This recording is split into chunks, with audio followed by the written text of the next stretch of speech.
की शुरुआत एक बहुत ही इम्पोर्टेंट क्रॉप से करेंगे जो कि है tomato which covers a major role in your exams. This is a basic information that is very important with every crop. हर क्रॉप का कॉमन नेम आपको पता होना चाहिए, ठीक है. जैसे टोमेटो को किस किस नाम से जानते हैं. क्लाइमेट एंड सॉइल की बात करें तो ऑप्टिमम टेम्परेचर कितना चाहिए टोमेटो की कल्टीवेशन के लिए, दैट इज. अब ये आपकी कुछ जीन्स आती है टोमेटो में. हर जीन किसी न किसी कैरेक्टर से रिलेटेड होती है. जैसे नॉर जीन की बात करूं मैं अगर. Hello everyone. So I hope all of you are doing great. Welcome to the IRI Wala ASRB NET Vegetable Science batch and I'm really excited to have you all here. So इस batch में मैं Arusha Sharma and Soham sir मिलकर आपको complete vegetable science syllabus cover करवाएंगे.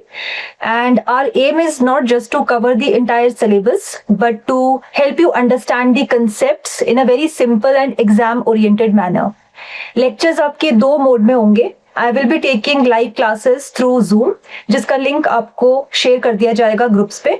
And Soham sir will be taking through digital board from IRI. And इस way में आपको crystal clear knowledge मिलेगी about entire vegetable science in a exam oriented way. So आज हम अपना जो कोर्स है उसकी शुरुआत एक बहुत ही इम्पोर्टेंट क्रॉप से करेंगे जो कि है tomato which covers a major role in your exams. Okay, so let's start with a very first crop that is tomato. Okay, so as we all know that basic information हर एक crop की बहुत ज्यादा important है, ठीक है. हर crop का बेसिक इंफॉर्मेशन, उसका scientific name, family, chromosome number, origin, ancestor, this is a basic information that is very important with every crop, चाहे वो आपका मेजर क्रॉप हो या आपका माइनर क्रॉप हो. बिकॉज चांसेस होते हैं कि यहाँ से भी आपके मैचिंग में या डायरेक्ट फैक्चुअल बेस्ड क्वेश्चन है वो बन जाए. तो scientific name of tomato is Solanum lycopersicon. पहले इसका नाम लाइकोपर्सिकॉन एस्कुलेंटम था but now the name has been change to Solanum lycopersicon. Family is solanaceae, sub family solanoideae, chromosome number 24. अगर ट्राइसोमिक टोमेटो की हम बात करें तो उसका क्रोमोसोम नंबर रहता है 25, दैट इज 2n+1, ठीक है. 25 is the chromosome number of trisomic tomato. Origin है इसका South America, Peru. Major crop से आपके चांसेस बेसिक इंफॉर्मेशन के कम रहते हैं, लेकिन जो माइनर क्रॉप्स अपने सिलेबस में कवर करेंगे उसमें हमारे चांसेस होते हैं कि माइनर क्रॉप से भी आपके क्वेश्चंस पूछे जाते हैं, ठीक है. So origin is south America, Peru. Ancestor है इसका लाइकोपर्सिकॉन एस्कुलेंटम वेराइटी सिरासिफॉर्म, जिसको हम चेरी टोमेटो के नाम से भी जानते हैं. एंसेस्टर्स हर एक क्रॉप में आपको अच्छे से पढ़ने हैं. देन यूनिवर्सली टोमेटो को हम प्रोटेक्टिव फूड बोलते हैं because it contains all the essential vitamins and minerals जो कि हमें वेरियस डिजीजेस से प्रोटेक्ट करके रखते हैं. सो इसको हम एज अ प्रोटेक्टिव फूड भी बोलते हैं. Then you should know the common name. हर क्रॉप का कॉमन नेम आपको पता होना चाहिए, ठीक है. जैसे टोमेटो को आप किस किस नाम से जानते हैं. इसको वुल्फ पीच भी बोला जाता है, wolf apple, poor man's orange, love apple, amorous apple, apple of Peru, विलायती बैंगन, ये सब आपके कॉमन नेम है टोमेटो के. It is the number 1 processing vegetable in the world. आपके जो टोमेटो है उसमें सिट्रिक एसिड पाया जाता है, ठीक है. एंड प्रोसेसिंग हम सिर्फ उन्हीं वेजिटेबल्स की करते हैं जिसमें आपका एसिडिक कंटेंट रहता है. लाइक टोमेटो एंड रुबर्ब, यही दो वेजिटेबल्स है जो कि एसिडिक नेचर की होती है अमंग द वेजिटेबल्स. वरना जो आपकी सभी वेजिटेबल्स है वो बेसिक नेचर की होती है, लेकिन tomato and rhubarb they are acidic in nature, ठीक है. तो इसी वजह से जो टोमेटो है उसको हम प्रोसेस भी करते हैं. इसका चटनी, सॉस, केचप, ठीक है, ये सब बनाया जाता है. So it is the number 1 processing vegetable in the world. Largest processed vegetable in India, covering about 30%. Then 33% of the total tomato growing area is covered by F1 hybrids. Now you should know F1 hybrids in all the vegetables. सभी vegetables में आपको F1 hybrids के नाम पता होने चाहिए, ठीक है. बिकॉज क्वेश्चंस आपके F1 hybrid से भी पूछे जाते हैं कि कौन सा F1 hybrid है, क्या उसका पेरेंट्स है, ठीक है. Then red revolution is related to tomato production. इसमें 3 to 4% शुगर कंटेंट रहता है. सॉलिड कंटेंट 4 to 7% है. विटामिन सी या फिर स्कॉर्बिक एसिड है 15 to 30 मिलीग्राम. नाउ लाइकोपीन आपका जो टोमेटो में रेड कलर होता है, रेड कलर की जो पिगमेंट रहती है that is due to lycopene. Lycopene का कंटेंट नॉर्मली टोमेटोज में कितना है, 6 to 8 मिलीग्राम पर 100 ग्राम. जो भी आपकी न्यूमेरिकल वैल्यूज है, न्यूमेरिकल फॉर्म में वैल्यूज है, that has to be learned from Handbook of Horticulture Volume 1 and Volume 2. Handbook of Horticulture is very important. That is the basic book जो आपको vegetable science में cover करनी है, ठीक है। तो जो भी न्यूमेरिकल डेटा होगा, सीड रेट है, स्पेसिंग है, यील्ड है, या कोई किसी पिगमेंट का कंटेंट है, that has to be studied from handbook. So lycopene content कितना रहता है टोमेटो में? 6 to 8 milligram per 100 gram, which is a powerful antioxidant. Lycopene आपका एक पावरफुल एंटीऑक्सीडेंट है जो कि हमें प्रोटेक्ट करता है from all the cardiovascular diseases and cancer. Now जो फ्रेश टोमेटो है उसमें जो आपका लाइकोपिन है वो ट्रांसफॉर्म में पाया जाता है, whereas in case of processed product it is found in cis form, जो कि एक अनस्टेबल फॉर्म है लाइकोपिन का। ये क्वेश्चन एसआरएफ 2024 में भी पूछा गया था कि फ्रेश टोमेटोज में लाइकोपिन कंटेंट किस फॉर्म में पाया जाता है। So you should no fresh tomato में ट्रांसफॉर्म में है, एंड प्रोसेस्ड प्रोडक्ट्स है जो भी आपके टोमेटो के, उसमें आपका जो लाइकोपिन है वो सिस फॉर्म में पाया जाता है, जो कि एक अनस्टेबल फॉर्म है। Highest lycopene content is found in the variety Megha tomato 3, जिसमें 36.59 मिलीग्राम पर 100 ग्राम लाइकोपिन कंटेंट रहता है। नॉर्मली लाइकोपिन का कंटेंट मैंने आपको बताया 6 to 8 मिलीग्राम पर 100 ग्राम है, बट हाईएस्ट कंटेंट कौन सी वेराइटी में है? मेघा टोमेटो 3, जिसमें लाइकोपिन कंटेंट है 36.59 milligram per 100 gram.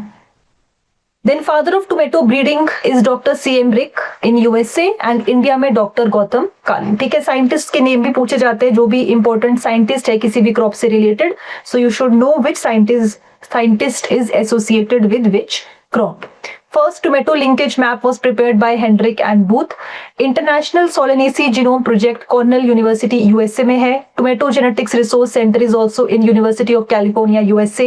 Genome size. Now genome size is very important with each and every vegetable. आपको हर वेजिटेबल का जीनोम साइज पता होना चाहिए। क्वेश्चन डायरेक्ट भी आ सकता है कि कौन सी वेजिटेबल का कितना जीनोम साइज है, या फिर आपसे असेंडिंग ऑर्डर में या डिसेंडिंग ऑर्डर में वेजिटेबल्स को अरेंज करो कि किसका जीनोम साइज कितना रहता है, उस तरह का क्वेश्चन भी बन सकता है। तो अगर मैं टोमेटो की बात करूं तो इसका जीनोम साइज है 950 mega base pair. This is very important, you should know genome size of all vegetables in exam point of view. Then इसका जो सीड्स रहते हैं टोमेटो के, उस पर 24% ऑयल पाया जाता है। ठीक है, in seeds of tomato 24% oil is found which is used in margarine manufacture. Yellow colour है टोमेटो का, that is due to the pigment carotenoid. Carotenoids tomato को येलो कलर देते हैं। Lycopene, as I already told you, lycopene tomato को red colour देता है। Then जो beta carotene है टोमेटो में, it decreases rapidly after the pink stage of ripening. अब टोमेटो में डिफरेंट मेच्योरिटी स्टेजेस भी होते हैं, ठीक है, हर स्टेज की अपनी इंपॉर्टेंस होती है। लॉन्ग डिस्टेंस मार्केट में अगर आपको टोमेटो को एक्सपोर्ट करना है तो उसके लिए अलग स्टेज पे हम उसको हार्वेस्ट करेंगे। प्रोसेसिंग के लिए आप टोमेटोज ले जा रहे हो तो उसको अलग स्टेज पे हार्वेस्ट करते हैं। लोकल मार्केट के लिए ले जा रहे हो तो उसको अलग स्टेज पे हार्वेस्ट करेंगे। So they are different stages of tomato and each stage is important. ठीक है, तो अगर हम बात करें बीटा कैरोटीन की, तो जो बीटा कैरोटीन है वो आपका पिंक स्टेज ऑफ राइपनिंग के बाद डिक्रीज होना शुरू हो जाता है। और अगर मैं एसिडिटी की बात करूं तो जो मैक्सिमम एसिडिटी कौन सी स्टेज पे पाई जाएगी? That is found in the breaker stage. Breaker stage यानी कि जब आपका हल्का सा रेड कलर हमें टोमेटो में देखने को मिलेगा। ठीक है, आगे मैं बताती हूँ स्टेजेस के बारे में।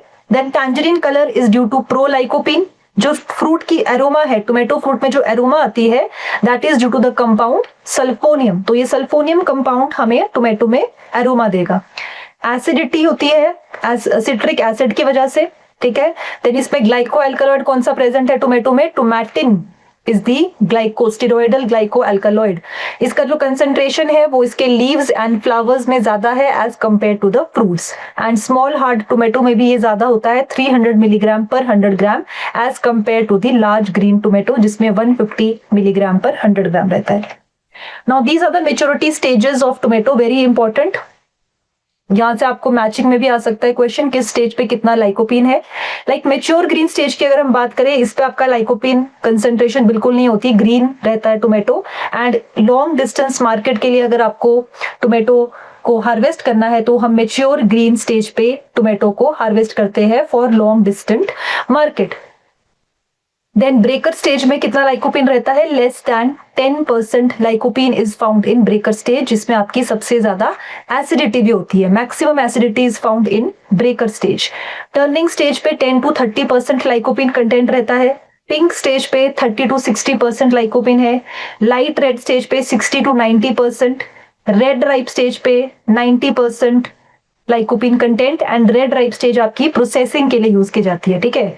Red ripe stage is used for processing. Processing के लिए अगर हमको टोमेटोज को हार्वेस्ट करना है तो वो हम रेड राइप स्टेज पे करेंगे when 90% lycopene is present.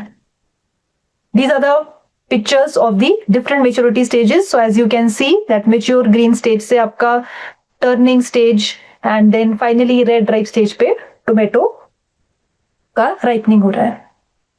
Climate and soil की बात करें तो ऑप्टिमम टेम्परेचर कितना चाहिए टोमेटो की कल्टीवेशन के लिए, that is 15 to 27 degree Celsius. Lycopene का जो सिंथेसिस होगा, लाइकोपिन किस टेम्परेचर पे आपका बनेगा, that is 21 to 24 degree Celsius. And more than 27 degree Celsius पे जो लाइकोपिन है वो आपका डिक्रीज होना शुरू हो जाता है, ठीक है। सो लाइकोपिन सिंथेसिस है 21 से 24 degree Celsius and it starts decreasing at a temperature more than 27 degree Celsius. ये टेम्परेचर भी मैंने आपको बताया है, you should just follow handbook for this. Completely stop, lycopene का जो फॉर्मेशन है वो कंप्लीटली स्टॉप हो जाएगा 40 डिग्री सेल्सियस पे। Then fruit set fails if day temperature is more than 38 degree Celsius and night temperature is less than 13 degree Celsius. इस पे जो आपका फ्रूट सेट है इट विल फेल, फ्रूट आपका सेट नहीं होगा अगर हमारा दिन का टेम्परेचर 38 डिग्री सेल्सियस से ज्यादा चला जाता है या जो नाइट का टेम्परेचर है वो 13 डिग्री सेल्सियस से कम है। एक्सेसिव रेन से भी आपका फ्लावर एंड फ्रूट ड्रॉप होने के चांसेस है। सॉइल पीएच आपका न्यूट्रल 7 to 8.5 पीएच रहता है and tomato is moderately tolerant to acidic and saline soil. अभी हमें हर वेजिटेबल पता होनी चाहिए कि कौन सी वेजिटेबल्स एसिडिक सॉइल पे थ्राइव कर सकती है, कौन सी सलाइन सॉइल पे रह सकती है। लाइक एसिडिक की मैं बात करूं तो जैसे आपका वाटरमेलन है, पोटैटो है, ये एसिडिक सॉइल को भी टॉलरेट कर सकते हैं। सलाइन सॉइल की बात करें तो बिटर गॉड, एश गॉड, देन केल, लेटस, टर्निप, ये सब आपकी सलाइन सॉइल को टॉलरेट कर सकते हैं। तो वो भी हम पढ़ेंगे जब हम क्लासिफिकेशन करेंगे वेजिटेबल्स का, ठीक है। तो हर सैलिडिटी के हिसाब से आपको वेजिटेबल्स पता होनी चाहिए। देन प्री कूलिंग टेम्परेचर रहता है टोमेटो का 13 degree Celsius and storage temperature, अगर मैं बात करूं मेच्योर ग्रीन टोमेटो की तो उसका स्टोरेज टेम्परेचर है 12 से 15 डिग्री सेल्सियस। एंड अगर मैं बात करूं रेड राइप टोमेटो की तो उसका जो स्टोरेज टेम्परेचर है वो इससे कम होगा, बिकॉज हमें स्टोरेज लाइफ को बढ़ाना है, तो 7 से 10 degree Celsius. So this is a temperature, storage temperature for red ripe tomato and this is the storage temperature for mature green tomato.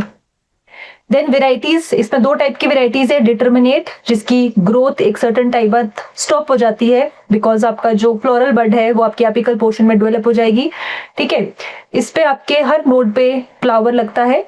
Examples है Pusa Sheetal which is also tolerant to cold temperature, Punjab Chhuhara processing variety है ये, Roma HS101। Indeterminate, जिसमें continuous growth रहती है and इसको हम green houses में लगाते हैं। डिटर्मिनेट वेराइटीज को हम ओपन कंडीशंस में लगाते हैं और जो इनडिटर्मिनेट वेराइटीज है इसको हम प्रोटेक्टेड कल्टीवेशन में लगाते हैं। Examples of indeterminate varieties are Pusa Ruby, Arka Saurabh, Arka Vikas, Pant Bahar, Sioux, sweet 72। Semi determinate में पुसा अर्ली ड्वार्फ, सिलेक्शन 12।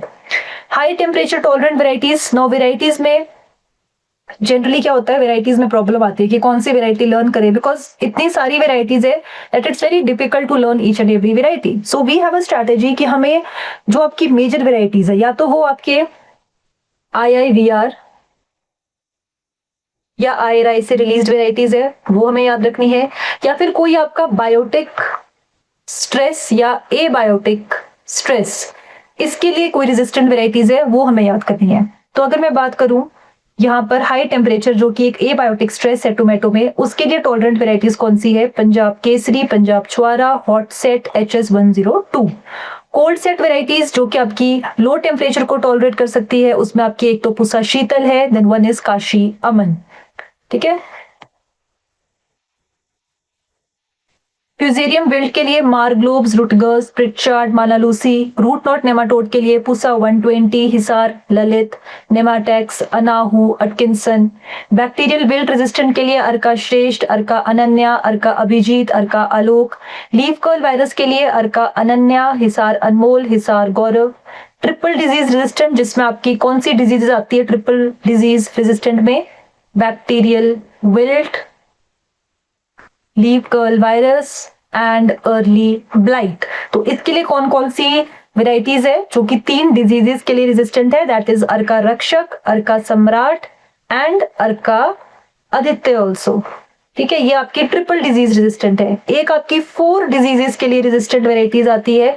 अब 4 डिजीजेस के लिए रेजिस्टेंट कौन कौन सी है, कौन सी वेराइटी है? दैट इज अर्का अभेद।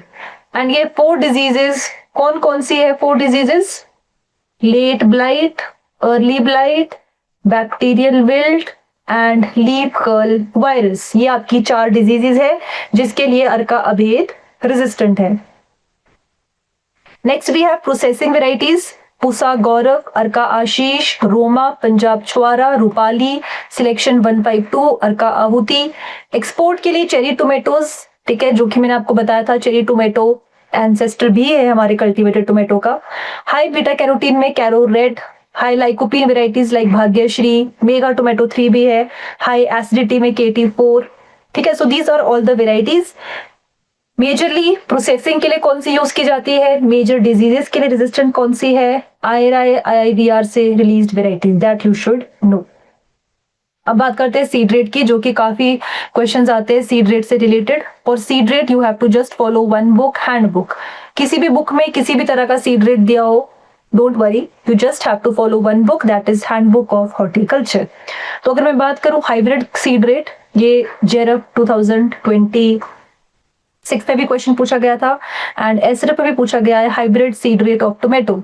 तो इसका सीड रेट है 100 से 125 ग्राम per hectare. Open pollinated varieties की बात करें तो इसमें जो सीड रेट है that is 200 to 250 gram per hectare. Pro tray method से अगर आपको टोमेटो लगाना है देन उसका सीड रेट है 75 ग्राम per hectare and spacing is 60 into 30 centimetre. अगर मैं बात करूं सीजन्स की, सो नॉर्दर्न प्लेन्स में हम टोमेटो को ऑटम में लगाते हैं and spring summer crop, as a spring summer crop भी इसको लिया जाता है। साउथ में इसको जून, जुलाई, अक्टूबर, नवंबर एंड जनवरी, फरवरी में लगाया जाता है टोमेटो को। एंड पंजाब में हम इसका स्प्रिंग समर क्रॉप लेते हैं due to heavy incidence of leaf curl virus in autumn. Leaf curl virus इसमें एक मेजर डिजीज है टोमेटो में जो उसको अफेक्ट करती है एंड इसका जो ट्रांसमिशन है, इसका जो वेक्टर है that is white fly. Okay, so vector of leaf curl virus is white fly. So Punjab में हम सिर्फ इसका स्प्रिंग समर क्रॉप लेते हैं बिकॉज लीफ कर्ल वायरस का इंसिडेंस जनरली हमें ऑटम में देखने को मिलेगा। तो these are the seasons in which tomato is taken.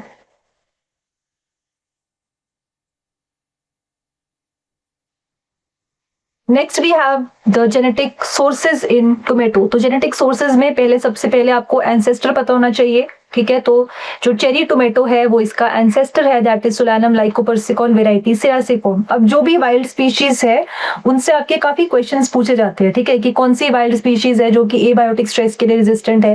Because ultimately हमें क्या करना है, जो भी आपकी वाइल्ड स्पीशीज होती है उसी से हम जीन्स डिराइव करते हैं एंड अपनी कल्टिवेटेड फॉर्म है जो उसमें डालते हैं, ठीक है। तो wild species is very important. Like cerasiforme इसका एंसेस्टर है, पिम्पिनोलिपोलियम है, उसमें आपका विटामिन सी कंटेंट ज्यादा रहता है and also this pimpinellifolium is resistant to bacterial and fusarium wilt. Hirsutum ये आपका व्हाइट फ्लाई एंड मोज़ेक के लिए रेजिस्टेंट है। देन टॉस्पो वायरस यानी कि टोमेटो स्पॉटेड विल्ट वायरस जो कि आपका थ्रिप्स से ट्रांसमिट होता है, ठीक है। वेक्टर्स, हमें हर डिजीज के वेक्टर्स पता होने चाहिए। तो जो टोमेटो स्पॉटेड विल्ट वायरस है that is transmitted by thrips. तो इसके लिए कौन सी स्पीशीज है, सोलानम पेरुवियनम, ठीक है। Tospo virus resistant species is Solanum peruvianum, जिसमें आपका कौन सा जीन रहता है, SW5 जीन इज प्रेजेंट। उसी तरह से जो सोलानम चाइलेंस है उस पर भी एक जीन होता है that is SW7 gene. So genes भी आपको पता होने चाहिए। ड्रॉट टॉलरेंट के लिए स्पीशीज है सोलानम पेनेली, सॉल्ट टॉलरेंट में गैलापागेंस है, jointless gene J2 beta carotene rich variety and thick pericarp cheesmaniae variety का है। ड्रॉट के लिए tolerant cucumber mosaic virus, tomato leaf curl virus resistant के लिए चाइलेंस है, कोल्ड टॉलरेंस के लिए हेब्रोपेट्स, बैक्टीरियल डिजीज रेजिस्टेंट के लिए न्योरिकी, रूट नॉट नेमाटोड के लिए sisymbriifolium. So these are all the wild species and हर स्पीशीज का अपना कुछ ना कुछ कैरेक्टर होता है, तो आपको वो कैरेक्टर समझना बहुत ज्यादा जरूरी है कि कौन सी स्पीशीज के लिए कौन सा कैरेक्टर है जो कि वर्क करता है। पीजीआर की मैं बात करूं तो पीजीआर में आपका हायर फ्रूट सेट के लिए 2,4-D 225 ppm यूज किया जाता है और हायर फ्रूट सेट, ठीक है। एंड जिब्रेलिक एसिड यूज किया जाता है to induce parthenocarpy. Maleic hydrazide pollen sterility के लिए है। Foliar spray of PCP 20 ppm is for better fruit set, ठीक है। अगर आपको बेटर फ्रूट सेट करना है टोमेटो में तो उसके लिए पैराक्लोरोफिनोल एसिटिक एसिड यूज किया जाता है 20 ppm at floral stage. Parachlorophenoxy acetic acid. Cycocel 250 ppm leaf curl virus का इंसिडेंस को कम करता है एंड सीडलिंग्स की हार्डनिंग करने के लिए भी यूज किया जाता है। सीड एक्सट्रैक्शन के लिए हम 10% सोडियम कार्बोनेट लेते हैं। This is the best method for seed extraction, ठीक है। सीड एक्सट्रैक्शन के लिए 3 मेथड्स होते हैं। एसिडिक मेथड होता है जिसमें हम कमर्शियल HCl का यूज करते हैं। एल्कली मेथड होता है जिसमें हम सोडियम कार्बोनेट का यूज करते हैं। एंड एक आपका फर्मेंटेशन मेथड होता है जिसपे 24 आवर्स के लिए 15 to 24 डिग्री सेल्सियस पे आपका स्लरी को रखा जाता है। फील्ड मैनेजमेंट, इनडिटर्मिनेट वेराइटीज के लिए स्टेकिंग एंड प्रूनिंग की जाती है सिंगल स्टेम। डिटर्मिनेट के लिए self topping and minimal pruning. Flower cluster को हम क्या बोलते हैं? टोमेटो के फ्लावर क्लस्टर को ट्रस बोलते हैं। And phosphorus it helps in increasing the flower number. Her nutrient का कुछ इंपॉर्टेंस होता है, लाइक नाइट्रोजन है वो वेजिटेटिव ग्रोथ को बढ़ाता है, फॉस्फोरस है वो फ्लावर नंबर को इंक्रीज करता है, पोटेशियम है वो डिजीज से बचने में हमारी हेल्प करता है, ठीक है, डिजीज से बचने में करता है प्लांट की help. So these are the different nutrients and हर न्यूट्रिएंट का अपना कुछ रोल होता है। यहाँ पर अगर हम बात करें फॉस्फोरस की तो वो फ्लावर नंबर को इंक्रीज करने में हेल्प कर रहा है। Physiological disorders, very important exam point of view से ये बहुत ज्यादा इंपॉर्टेंट है आपके फिजियोलॉजिकल डिसऑर्डर्स। हर डिसऑर्डर का आपको कॉज पता होना चाहिए, उसके सिम्टम पता होने चाहिए एंड कौन सी वेजिटेबल में कौन सा डिसऑर्डर है वो भी आपको पता होना चाहिए। तो अगर मैं बात करूं फ्रूट क्रैकिंग की, fruit cracking in tomato is due to boron deficiency.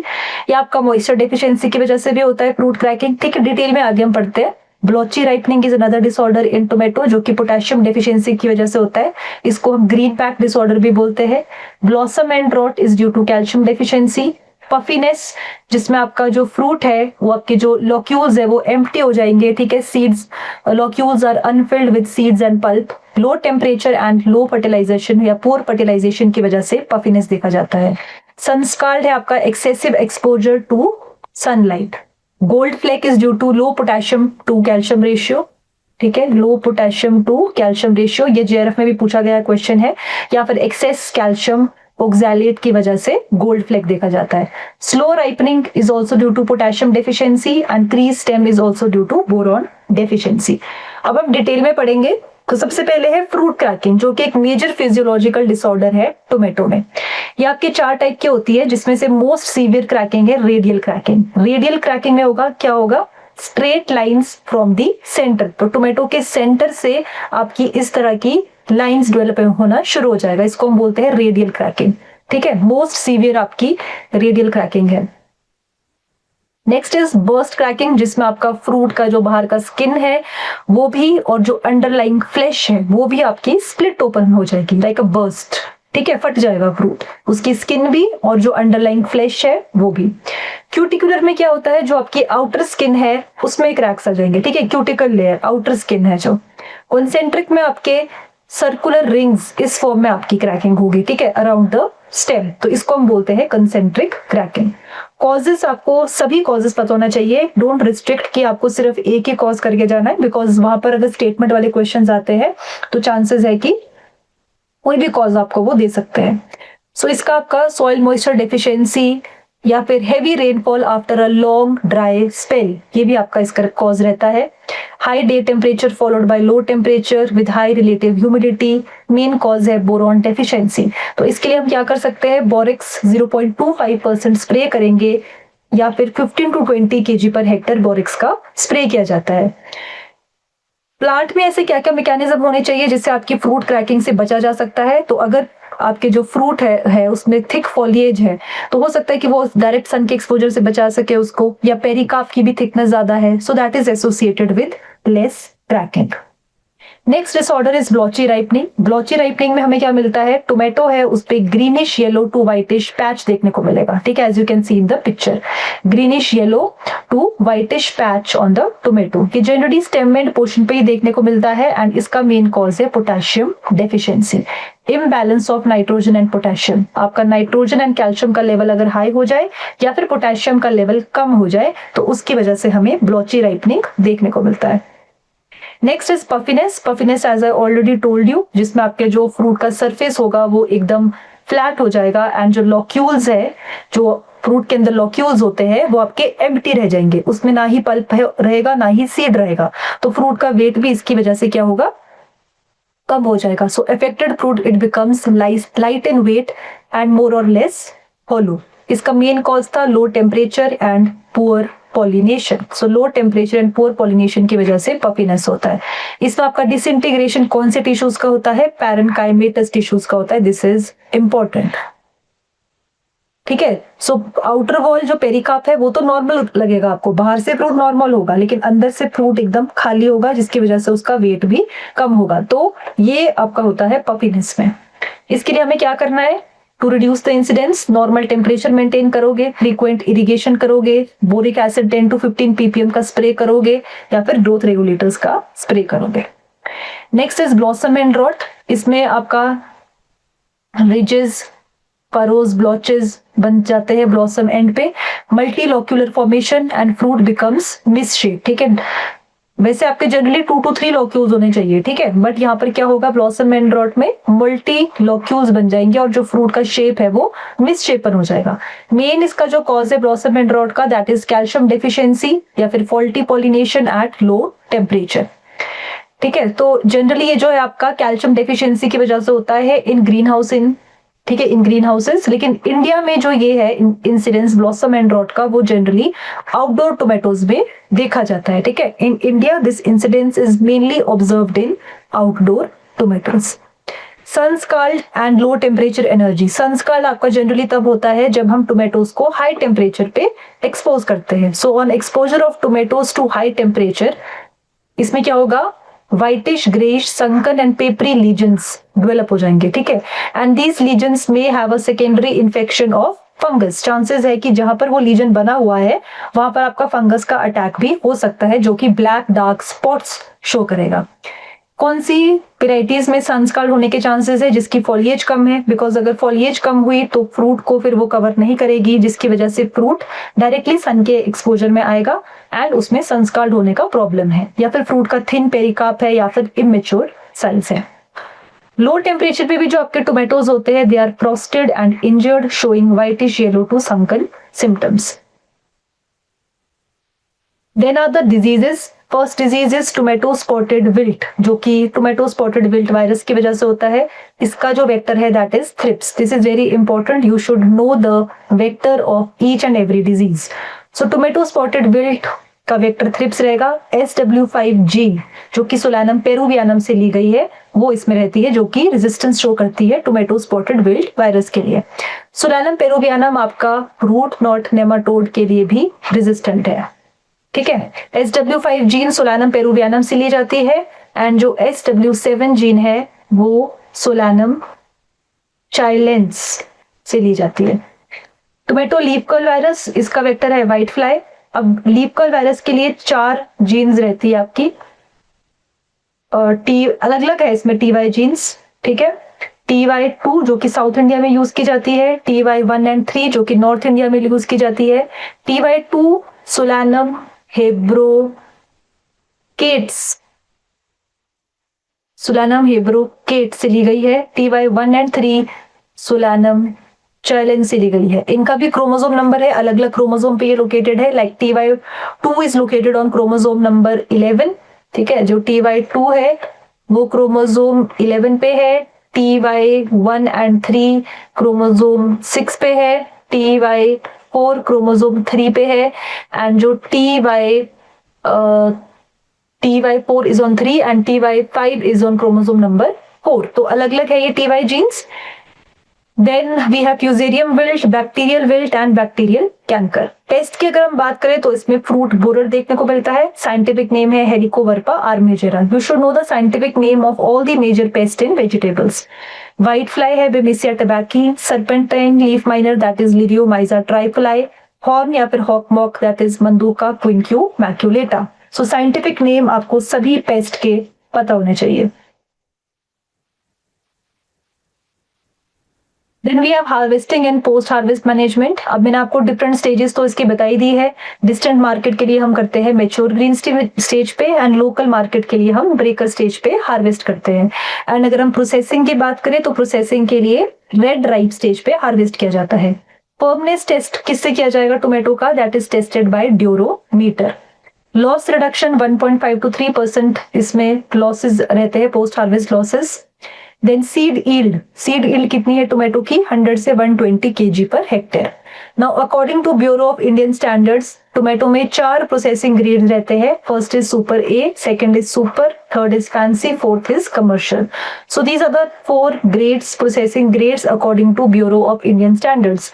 ये क्वेश्चन भी एक बार पूछा गया था. उन्होंने 4 ऑप्शंस दी हुई थी एंड पूछा था कि कौन सा आपका प्रोसेसिंग ग्रेड नहीं है टोमेटो का. ठीक है, तो आपको पता होना चाहिए ये 4 ग्रेड्स है, super A, super, fancy and commercial. Yield is also important. पहले तो यील्ड के क्वेश्चंस नहीं देखने को मिलते थे, but now spacing and yield यहाँ से भी क्वेश्चंस आ रहे हैं. सो आपको एटलीस्ट जो मेजर क्रॉप्स है उनकी यील्ड तो पता ही होनी चाहिए. तो अगर हम हाइब्रिड्स की बात करें तो हाइब्रिड्स की यील्ड हमेशा ज्यादा रहती है, 70 से 80 टन पर हेक्टर. एंड जो ओपन पॉलिनेटेड वेराइटीज है उनकी यील्ड रहती है 35 से 40 टन पर hectare. So yield is very important. You should know the yield of the vegetable crops. Seed production वैसे तो इसका एक अलग चैप्टर है पूरा, तो वो भी मैं अलग से पढ़ाऊंगी. आपके इसमें सिलेबस में अलग से है यूनिट सीड प्रोडक्शन.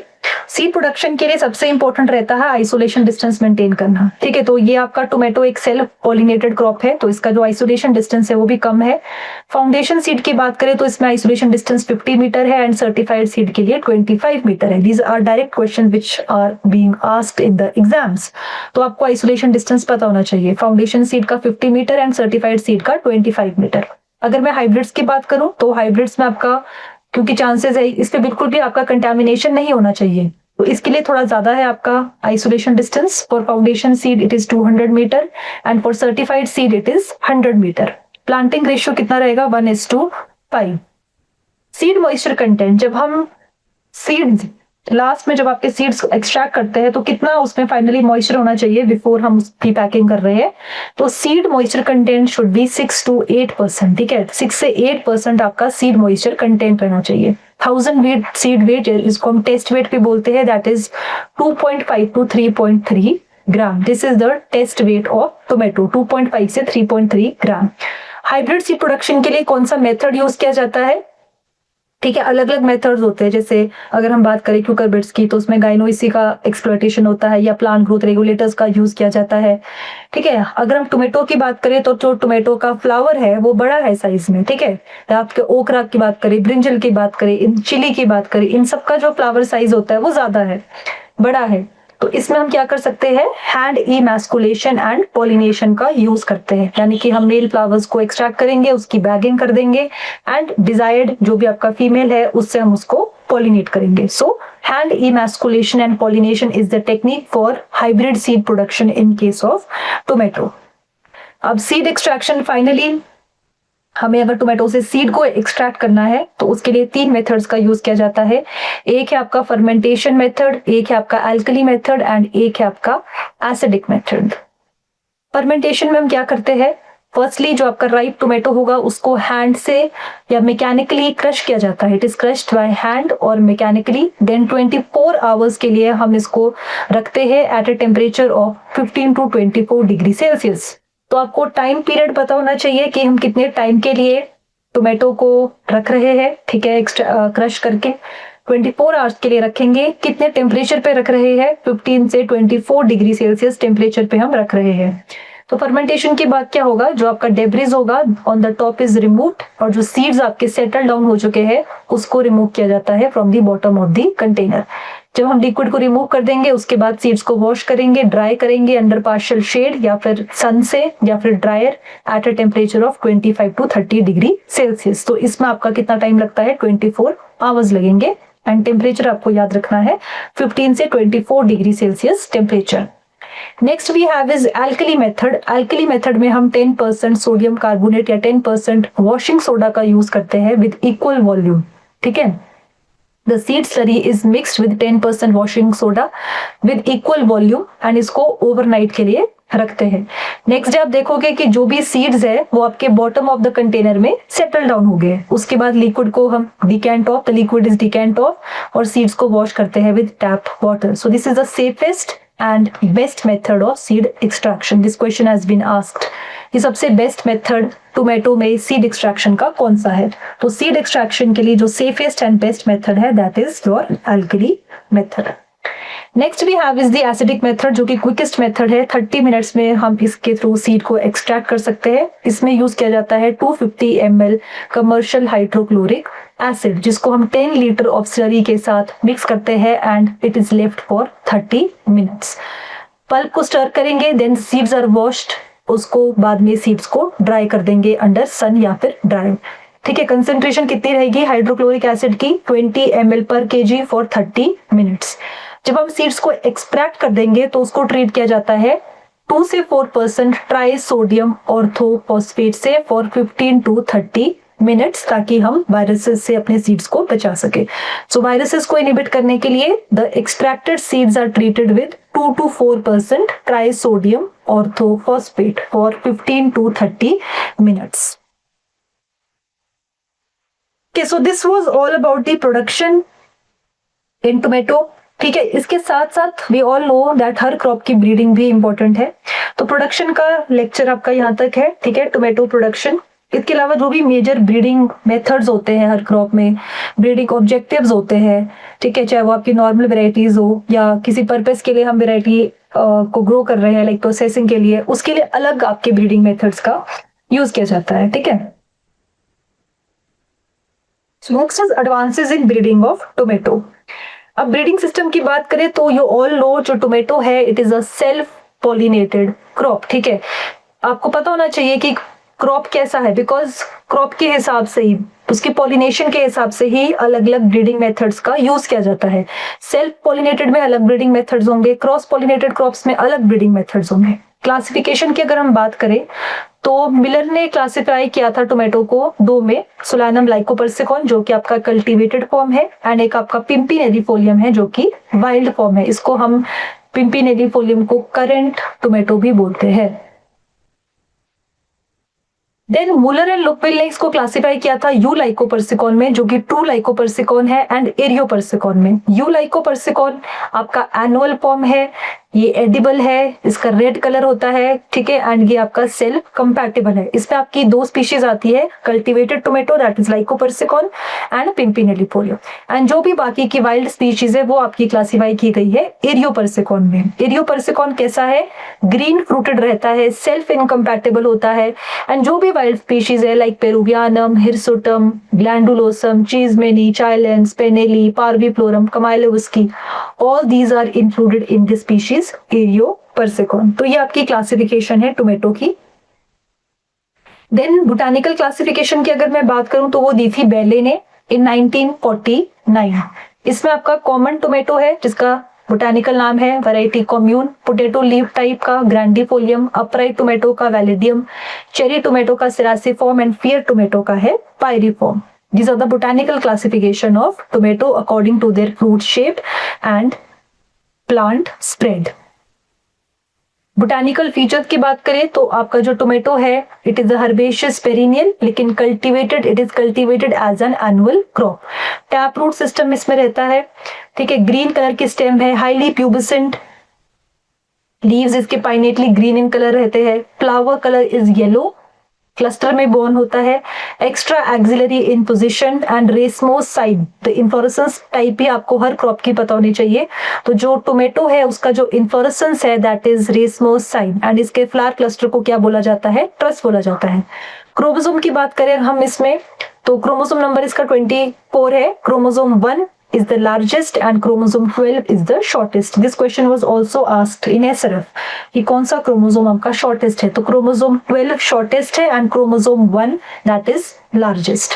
ठीक है, इन्फ्लोरेसेंस मैंने आपको बता दी है, इन्फ्लोरेसेंस टाइम है इसकी।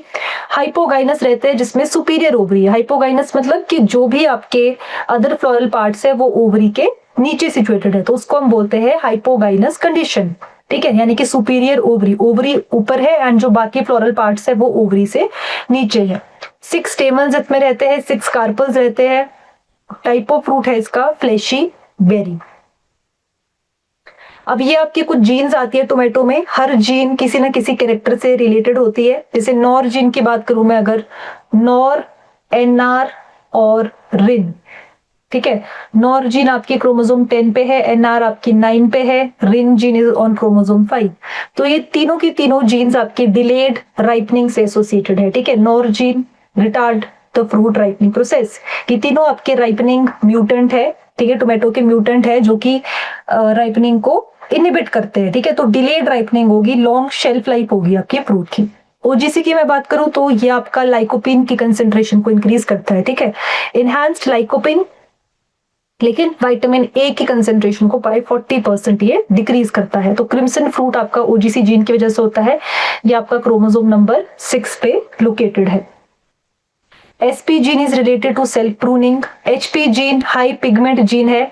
ठीक है, इसमें आपका क्लोरोफिल, कैरोटिनोइड्स, स्कॉर्बिक एसिड का कंसेंट्रेशन इंटेंसिफाई होगा। एचपी जीन वेरी इंपॉर्टेंट, ये आपका लाइकोपिन को भी इंक्रीज करती है और विटामिन ए को भी इंक्रीज करती है, दोनों को ही इंक्रीज करती है। MI gene also located on chromosome number 6 and this gene is associated with resistance to root knot nematode। ये भी क्वेश्चन पूछा गया था SRF में कि जो आपकी एमआई जीन है उसका फिनोटाइप कैरेक्टर क्या है। तो this gene is associated with resistance to root knot nematode.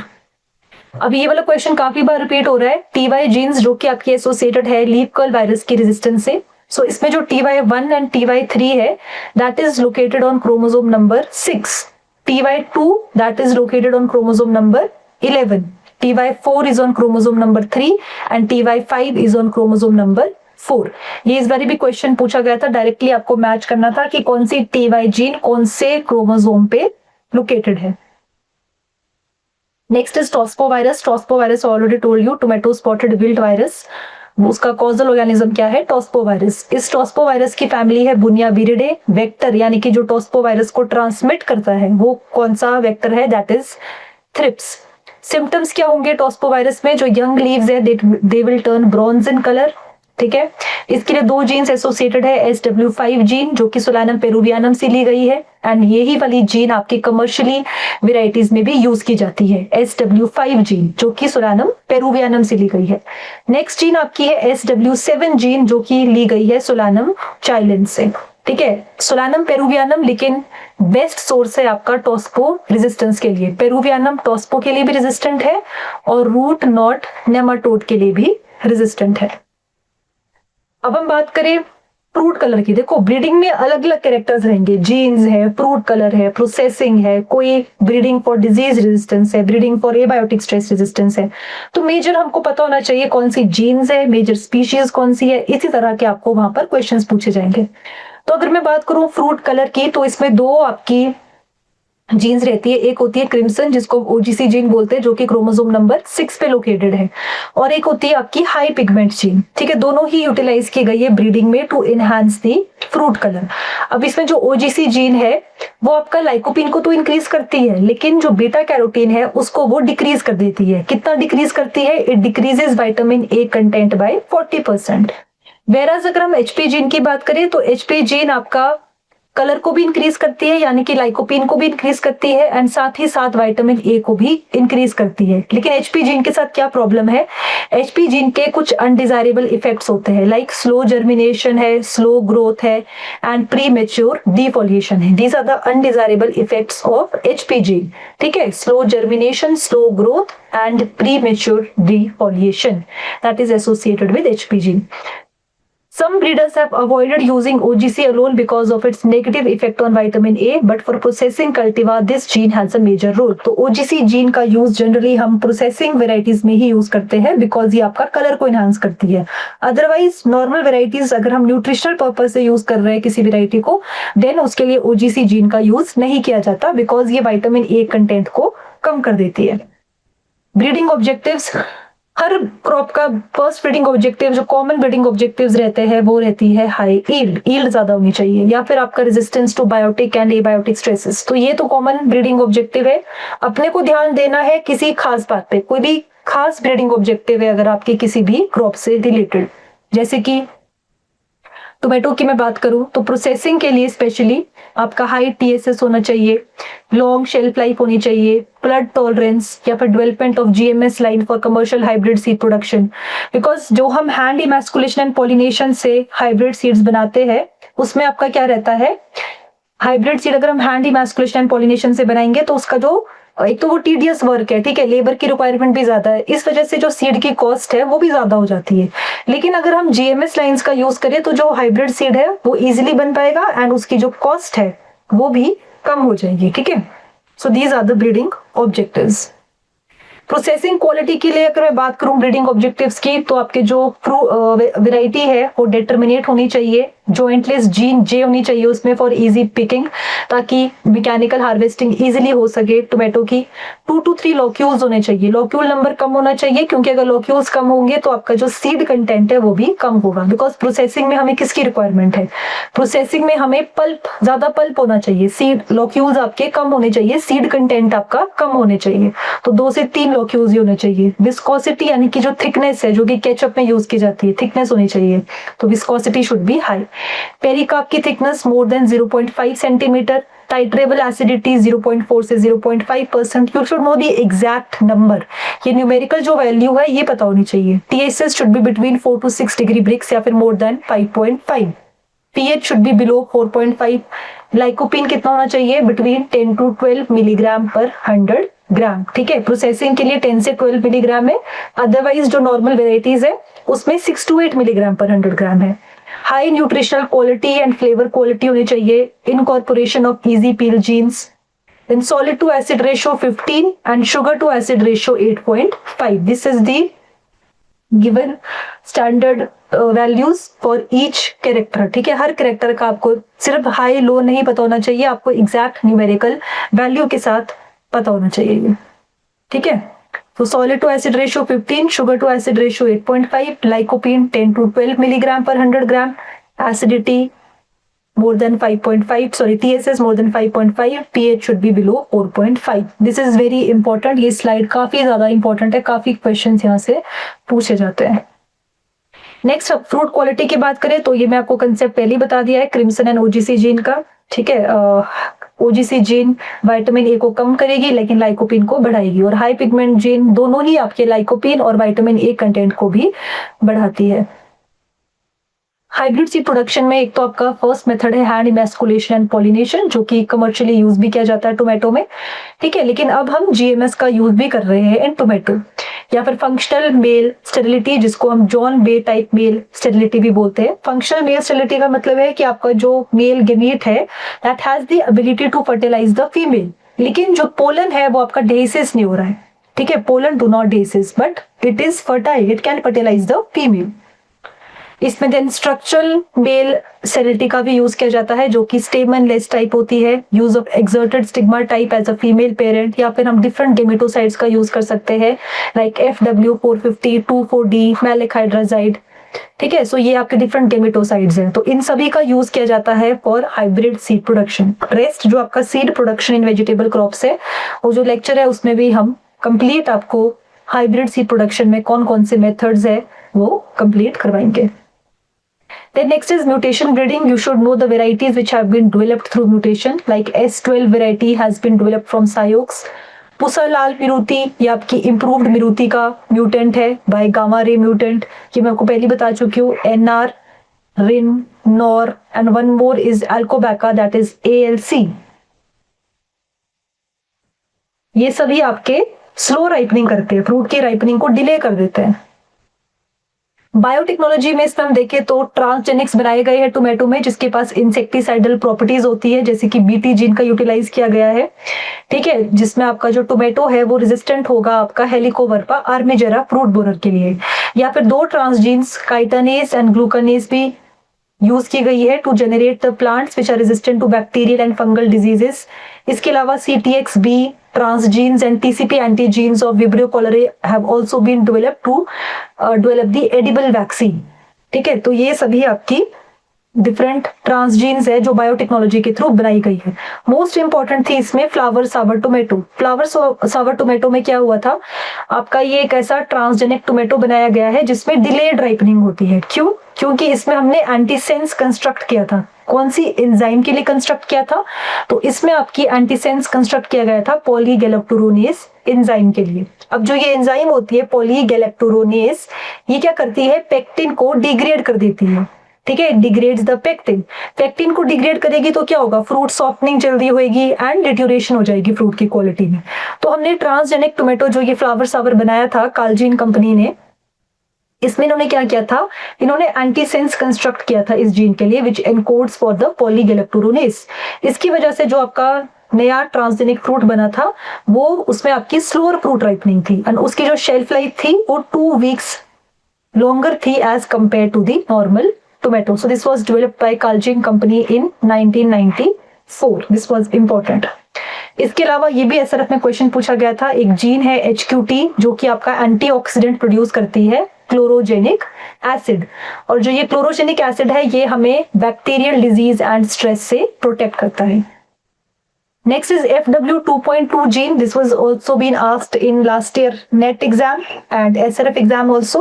FW2.2 gene is a negative regulator of fruit size. कौन सी species में? Lycopersicon pimpinellifolium में. This is also important.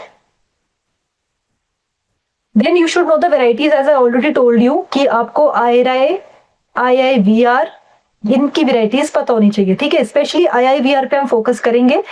Indian institute of vegetable research से जो भी आपकी varieties release है, like Kashi अमृत, काशी हेमंत, काशी शरद, काशी विशेष, काशी अनुपम, काशी तपस, काशी अभिमान, काशी अमन, काशी चयन, ये सभी वेराइटीज के नाम, इनके कैरेक्टर जो कि हम डिटेल में पढ़ेंगे अपने फर्दर लेक्चर्स में. ठीक है, ये पता होना चाहिए. So this was like a introductory class जिसमें मैंने आपको बताया कि किस तरह से हम अपने क्रॉप्स को, लेक्चर्स को कवर करेंगे.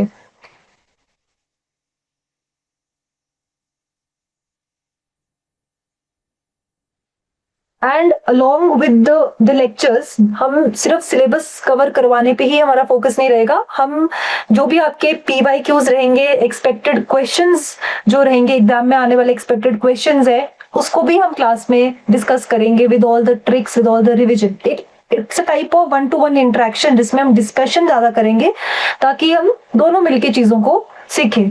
सो looking forward to meet you in the next class. Thank you so much.